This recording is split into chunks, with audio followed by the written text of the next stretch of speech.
The joke. Give me an Oriental kid and a black kid. I'm going to get an Oriental kid $1 million, I'm going to get a black kid $1 million, and I'm going to come back 10 years later. The Oriental kid will probably have tripled that money.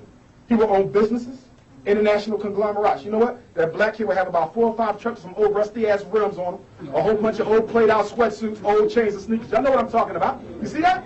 All we want to do is spend money. Most of the black folk in corporate America are satisfied because they're able to now have a nice car, decent home, and a little bit of money. They don't have much money in the bank, but a little bit of money in their 401k plan.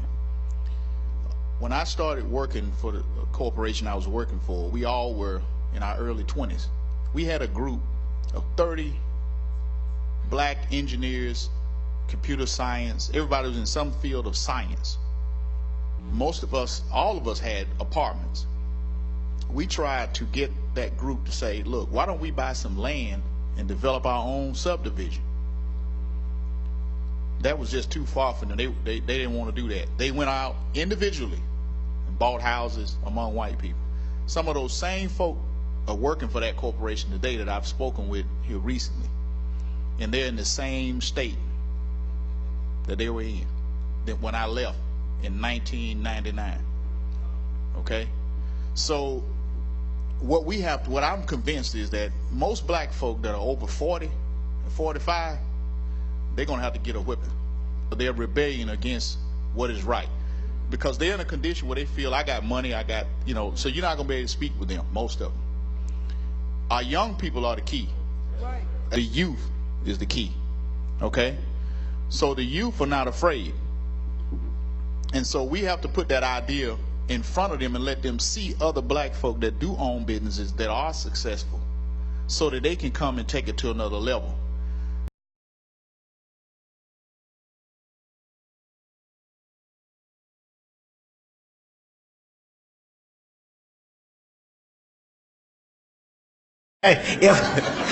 If I was a professional athlete and I earned $100 million, I'd have invested it and I'd have $200 million. The black athletes are broke no matter how much money they make. But I will write the history for the millions that are coming and leave the posterity to reckon with the host for the deeds of their fathers. If fathers laugh at you, return the laughter to them. If they mimic you, return the compliment with equal force. They have no more right to dishonor, disrespect, and disregard your feeling in manhood than you have in dealing with them. Honor them when they honor you, disrespect and disregard them when they vilely treat you. Their arrogance is but skin deep, an assumption that has no foundation in morals or in law. For this I'm happy to suffer and even die. Nobody suffers. Is black life that cheap now? And I'm not saying you got to get violent in the first phase of revolution, but you got to do something to give the enemy pause. George Washington, cracked the father of the United States of America. What did he say? He said there's nothing is more likely to promote peace. Nothing is more likely to promote peace than for your enemy to know that you are prepared to meet him square on. I knew Michael Dunn was going to walk after they let Zimmerman get off. Why do I know? Because all behavior is a function of consequence. And there was no consequence when Zimmerman walked. And there was no consequence when Dunn walked. So guess what? You're going to get more white folks killing innocent black children, and they're going to walk too. Because we have gotten too complacent with our own oppression. Because I know how the world works, brothers and sisters. And I know that if our brothers and sisters in Ferguson did not become violent, Michael Brown's murder would have never made it on television. If they did not become violent, the State Department would have never stepped in. The Attorney General would have never personally went down there and investigated the situation. Had they not turned violent, the United Nations Office of Human Rights would have never stepped in and condemned the United States government for how they let white police kill innocent black males. So don't tell me they shouldn't have been violent. Only by being violent did they get the reaction that they needed. What you want them to do? Wait till midnight, get some candles, get in line, and sing We shall overcome. That's what you wanted? Do you think Michael Brown's situation would have made it on the news if you'd done that? Do you think that Ewan would have stepped in if you'd done that?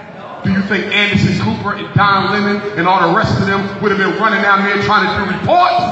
Those brothers and sisters forced the envelope for the first time since the Rodney King beating. Black folks stood up. So I stand in solidarity with the brothers and sisters in Ferguson, Missouri. What about the looting of the stores? Even if you agree that they needed violence in order to get the attention of the world, we understand, because the only thing that makes it on TV today is violence. We understand. But what about the fact your people were stealing televisions, in sneakers and food, video games and laptops during the riot? Do you think it was right for black people to exploit Michael Brown's death in order to steal some things? I said, well, let me explain something to you. First of all, it wasn't stealing. Those businesses that they took from have been robbing black people, dumb, kept in crime in Ferguson for generations. There wasn't no theft. And you know what else I told them? I said, guess what? If I was there, I would have stole something too. Pass me one of them HD TVs. Oh, I need that new iPhone over there. Pass it off. Try to make my people feel bad for taking back payment for all the theft you didn't commit. That wasn't stealing. You know what I call that? Self-imposed community reparations. When's the last time a black person, I didn't say person of color, I said black person. And I want to clarify this for my people of color in the room. We're not against you. And we understand you suffer your own unique form of white racism. But our history teaches us that you align with us when it benefits your agenda. But after you've gotten from us what you needed, you're no longer around to help us finish what we've been fighting. And so, although there can be coalitions between us and other groups, we also have to understand there's some things we got to do ourselves. That's right. So we ain't looking for coalitions right now. We're looking for African agendas for African children. Stop being multicultural. Do you know multiculturalism was a political attack on the black agenda? They went multicultural on your ass to kill the black issue. They want you to blend in with the Arab, the East Indian, the Latino, the Mexican.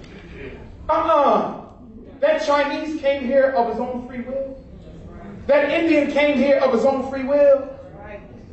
That Arab came here of his own free will. If they wanted to, they could have left if it was that bad. You was made to come. You built this.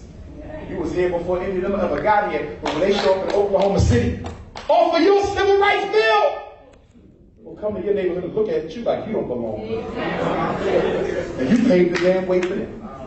But the problem is you keep on patronizing them. That's right. Let me tell you something. Hear me well. I don't want you to be a racist. You don't have to be a racist, but those dollars in your pocket better be racist as hell.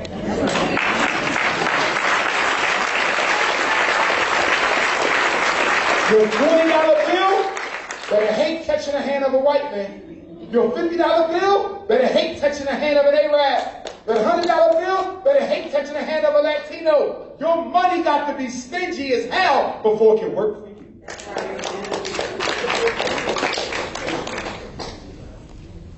The Koreans dollar stingy as hell. The last time you saw them buy some soul food.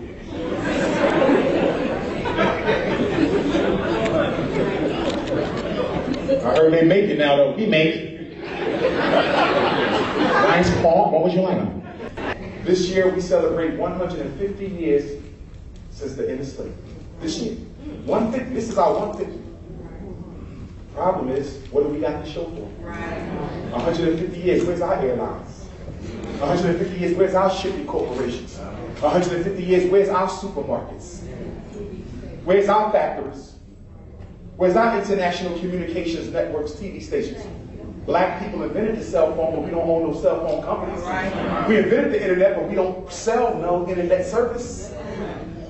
We invented 85% of the parts on the automobile, but we the only race on earth without an automobile. Chinese got an automobile, Indians got an automobile, Anglo-Saxons got an automobile, Jews got an automobile, Germans got an automobile. Everybody has an automobile except the people who invented the damn thing. Those shocks, that was yours. That self-lubricating engine, that was yours. That transmission, both the manual and the automatic, that came from you. Because we so content as a people to just be able to say we made it. But without getting to the point of being happy, be able to say we control it.